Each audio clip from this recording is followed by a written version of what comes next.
Hi, I'm David Johnson, and this is Verse by Verse.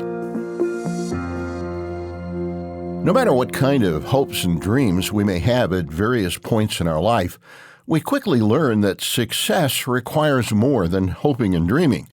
We learn early on that achieving those hopes and dreams will require both knowledge and hard work. If we want to be successful, we must develop the character to keep working diligently even when the task before us seems daunting. But we've also learned that it's possible to work diligently and end up wasting much of our efforts. You've probably heard the admonition that says, don't just work harder, work smarter. I remember times when I was growing up that my father would thump me on the head and say, son, use that thing for more than a hat rack. Once he had my attention, he would often show me how to accomplish what I was trying to do in an easier and more effective way. Having a mentor who can show us the way can make a big difference in enabling us to be successful in whatever endeavor we may be undertaking. So where do you turn when you're looking for someone to help you figure out what steps you need to take? We have many options available to us. We have books and magazines. We have all those helpful YouTube videos. We have self-appointed gurus who make their living by offering to teach others how to reach their goals. All of those can be helpful at times, but how about something that's simple, free of charge, and readily available to anyone? How about learning one of the most important rules for success from a dumb animal? Not just any animal, but one with a brain that's about 1/10 of a cubic millimeter in size, specifically a common ant. Now, wait a minute. Am I actually saying that humans with their amazing ability to think, reason, create, and all those other uniquely human thought processes, humans with 86 billion nerve cells packed into their physical brain, should learn something about success in life from some miniature six-legged critter that makes its home in the dirt? Exactly. Now, before you decide that what I'm suggesting is a waste of your time, let me confess that this idea didn't originate with me. It actually comes from a man who may well have been the wisest man to ever live, King Solomon. Here's what he said. Proverbs 6, verses 6 through 8. Go to the ant, you sluggard.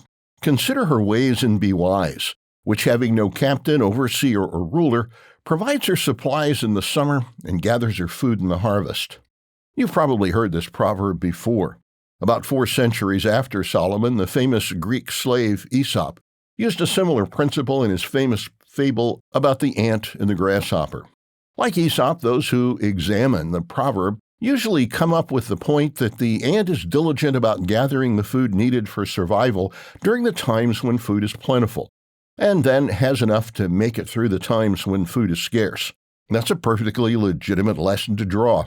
But could we be overlooking another lesson contained in this verse? Let's read it again. Go to the ant, you sluggard, consider her ways and be wise, which having no captain, overseer, or ruler, provides her supplies in the summer and gathers her food in the harvest.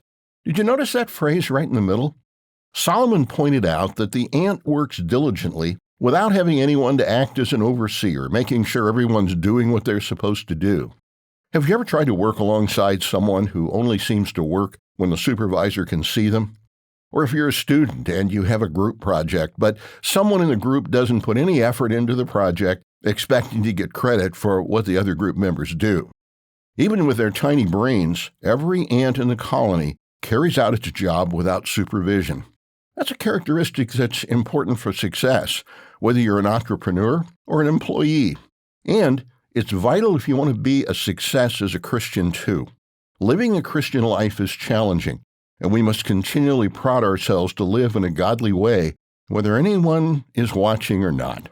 Hopefully, you and I are not what Solomon referred to as sluggards.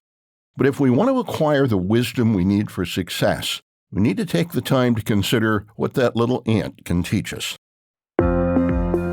Verse by Verse is a Life, Hope, and Truth podcast. Check out the show notes to find more free content, like videos, articles, and booklets in our Learning Center.